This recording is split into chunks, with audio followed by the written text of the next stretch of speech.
بنی اسرائیل 400 سال ملک مصر میں غلام رہے۔ اس طویل غلامی کی وجہ سے اسرائیلیوں کے لیے یہ ملک بعد ازاں غلامی کا گھر یا جائے غلامی کہلایا۔ اس اسیری کے بارے میں خدا نے اپنے بندہ ابراہیم کو پہلے ہی آگاہ کر دیا تھا۔ یہ بات ہے 1876 قبل از مسیح کی،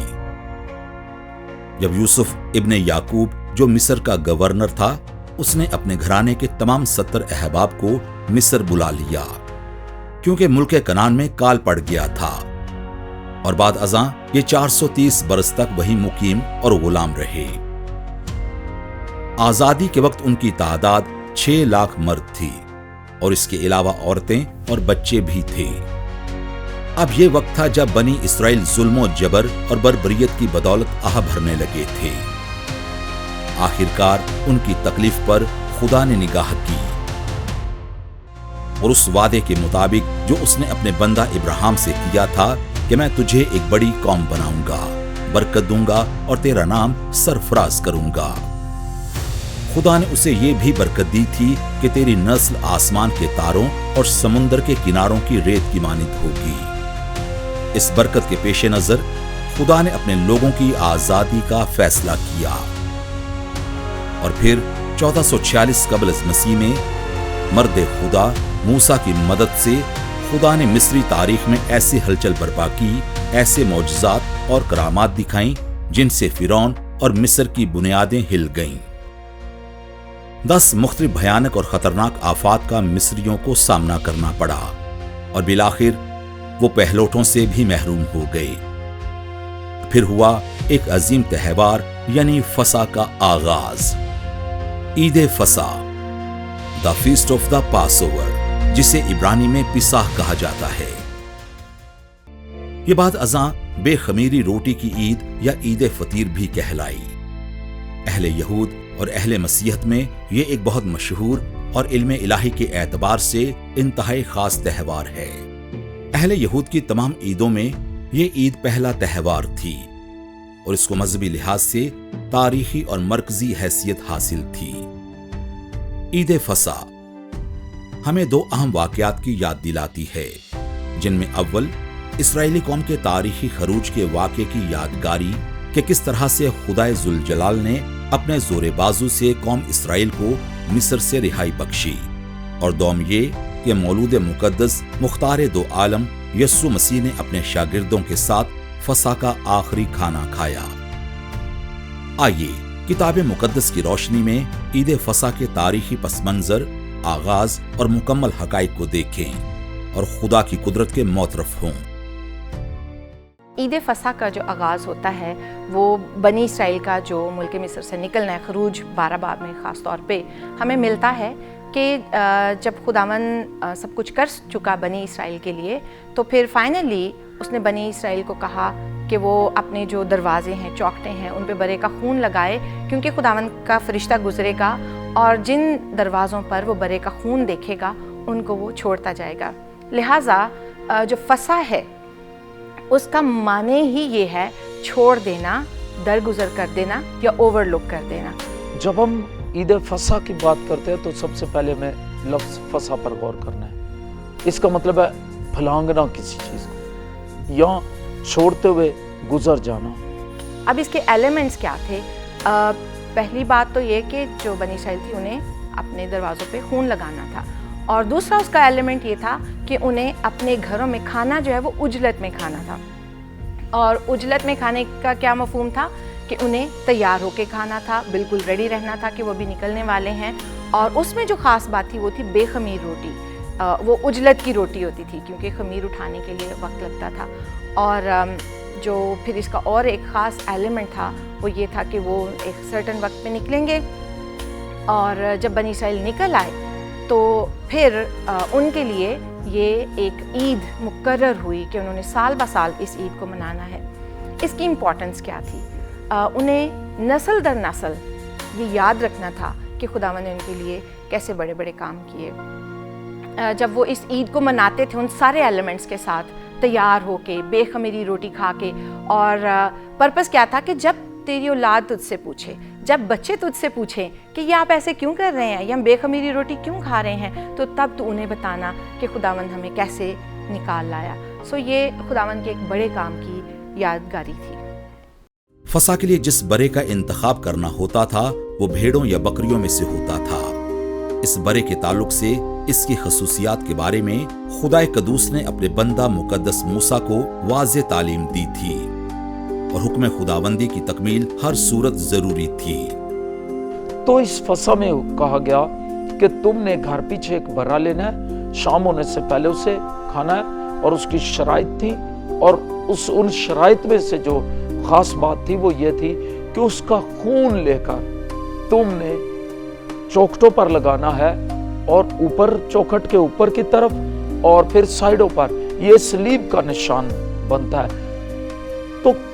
کفارہ دیا جائے گا عوضی کے طور پر، خدا کا برا جو ہے وہ قربان ہوگا، یہ اس بات کا عکس تھا۔ اس لیے جب ہم فسح اور منصوبہ نجات کی بات کرتے ہیں تو یہ بہت ضروری ہے کہ ہم سمجھیں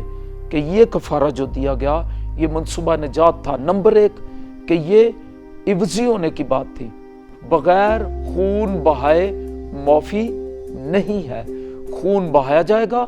اور اس کے وسیلے معافی ہے۔ اب یہ یسوع مسیح سے ریلیٹ کرتا ہے۔ یسوع مسیح خدا کا برا آئے گا اور وہ برا بے عیب ہو۔ یسوع مسیح نے کہا تم میں سے کون مجھ پر گناہ ثابت کر سکتا ہے؟ تو ایک دن یوحنا بپتسمہ دینے والے نے اس اعلان کے ساتھ ساری بنی اسرائیل کو چونکا دیا کہ وہ دیکھو خدا کا برا جو سارے جہان کے گناہ اٹھائے لیے جاتا ہے۔ فسح کے برے نے اس دن مصر سے پوری قوم کو رہائی دی، لیکن یسوع مسیح ایسا بے عیب برا ہے جس نے گناہ کی غلامی سے بنی نوع انسان کو رہائی بخش دی۔ فسح کے گوشت کو پکانے اور کھانے کے واضح احکامات خدا نے اپنے بندہ مقدس موسیٰ کو بتائے تھے، اور یہ بھی تعلیم تھی کہ اس کے ساتھ اور کون کون سے اجزاء کھانے میں استعمال کرنے ہیں۔ فسح میں 5 چیزیں استعمال کی جاتی تھیں۔ نمبر 1 بے خمیری روٹی، نمبر 2 اس میں مے، نمبر 3 کڑوا ساگ پات، نمبر 4 باداموں کا گاڑھا شوربہ، اور نمبر 5 بے عیب برا اس میں موجود ہوتا تھا جس کی کوئی ہڈی نہیں توڑی جاتی تھی۔ بنی اسرائیل اس بے عیب برے کو اپنے گھروں میں اپنے خاندان سمیت کھاتے اور اس کا خون اپنے گھر کی چوکھٹوں پر لگا دیتے ہیں۔ جب پہلا فسح مصر سے رہائی والے دن بنایا گیا تو اس وقت خدا نے مصریوں کے پلوٹھوں کو انسان سے لے کر جانور تک اور چرند پرند کے پلوٹھوں کو مار دیا۔ بادشاہ سے لے کر فقیر کا پلوٹھا مر گیا، لیکن جس گھر کی چوکھٹوں پر برے کا خون لگا ہوا تھا ان کو جو ہے وہ زندگی ملی، اور فرشتہ جو ہے وہ اس گھر کو چھوڑ کر آگے بڑھ جاتا تھا۔ اسی یاد میں یہ سالہ سال عید منائی جاتی ہے، اور لوگوں کے ذہن بنی اسرائیل کے اس بات پر فوکس کیے گئے تھے کہ برا ہی تمہاری مخلصی، برا ہی تمہاری رہائی اور تمہارے چھٹکارے کا سبب ہے۔ پہلے پہل بزرگوں کے زمانے میں خاندان کا سربراہ ہی کاہن ہوا کرتا تھا، لیکن خروج کے بعد اسرائیل میں باقاعدہ کہانت کا آغاز ہوا۔ ان کاہنوں کا مقصد قربانیاں گزارنا اور دیگر مذہبی فرائض سر انجام دینا ہوتا تھا۔ ان کاہنوں کے لباس کے تعلق سے بھی یہوہ خدا کی طرف سے خاص ہدایات تھیں۔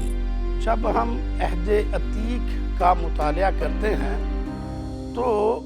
وہاں پر کاہن کو اسپیسیفک کچھ لباس اور دیگر بہت ساری چیزوں کے ساتھ منسلک کیا گیا تھا جو اپنی نوعیت میں اپنے روحانی معنی رکھتی ہیں، لیکن کاہن کو خاص قربانیاں گزرانے کے فریضے کو سر انجام دینا ہوتا تھا۔ اس کے سر پر مسح کا تیل لگایا گیا ہوتا تھا، اسے ایک پوشاک اسپیسیفکلی دی گئی ہوتی تھی، اور اس کے سر پر سونے کا ایک تاج بھی ہوتا تھا جس پر لکھا ہوتا تھا خدا کے لیے مقدس۔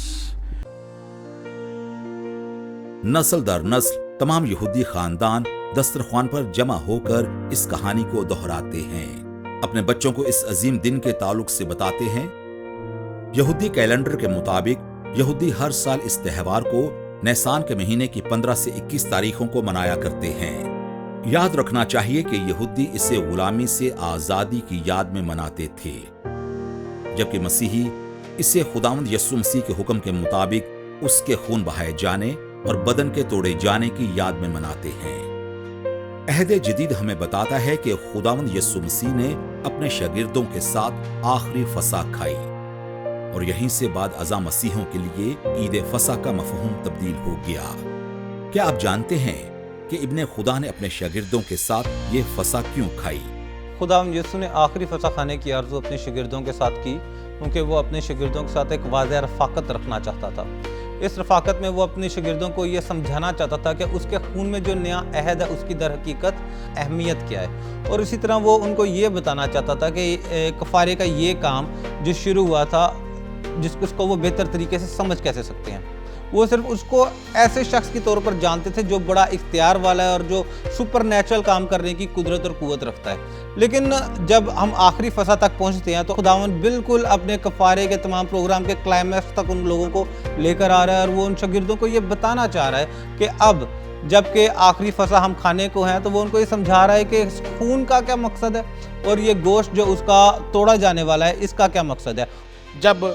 فسح تیار ہو گئی اور وہ فسح کھانے کے لیے ان کے ساتھ بیٹھے ہیں تو یسوع مسیح نے روٹی لی، اس کو توڑا اور اپنے شاگردوں کو دیا اور کہا کہ یہ لو کھاؤ، یہ میرا بدن ہے جو تمہارے واسطے توڑا جاتا ہے۔ اور لکھا ہے کہ یسوع نے یہ کہا کہ میری یادگاری کے لیے ایسا ہی کیا کرو۔ اور اس کے بعد یسوع نے پیالہ لیا اور ان کو دیا اور کہا کہ یہ لو پیو، یہ میرے خون میں نیا عہد ہے اور یہ میرا خون تمہارے لیے بہایا جاتا ہے۔ اور اس کے لیے بھی یسوع نے کہا کہ میری یادگاری کے لیے یہی کیا کرو۔ اور میں سمجھتا ہوں کہ یہاں پر یسوع مسیح ہولی کمیونین یا پاک عشاء کی اہمیت کو یہاں پر اجاگر کر رہے ہیں۔ یہاں پر یسوع مسیح نے اس لیے یہ آرزو کا اظہار کیا، یا یسوع مسیح چاہتے تھے کہ میں آخری فسح اپنے شاگردوں کے ساتھ کھاؤں تاکہ میں اس بھید کو کھول سکوں کہ یہ فسح جو ہے یہ کیا ہے۔ اور یسوع مسیح اس کو جب ریلیٹ کرتے ہیں خروج میں، جب خدا نے کہا کہ ہر اسرائیلی ایک برا لے اور اس کو ذبح کرے اور اس کا لہو اپنی چوکھٹوں پر لگائے اور اس کے گوشت کو کھائے، تو یہاں پر یسوع اس بید کو کھولنا چاہ رہے ہیں پریکٹیکلی کہ جب یسوع جو خدا کا برا ہے، یسوع کا خون جب دل کی چوکھٹوں پر لگتا ہے اور یسوع کا گوشت جب ہم کھاتے ہیں تو پھر ہم غلامی کے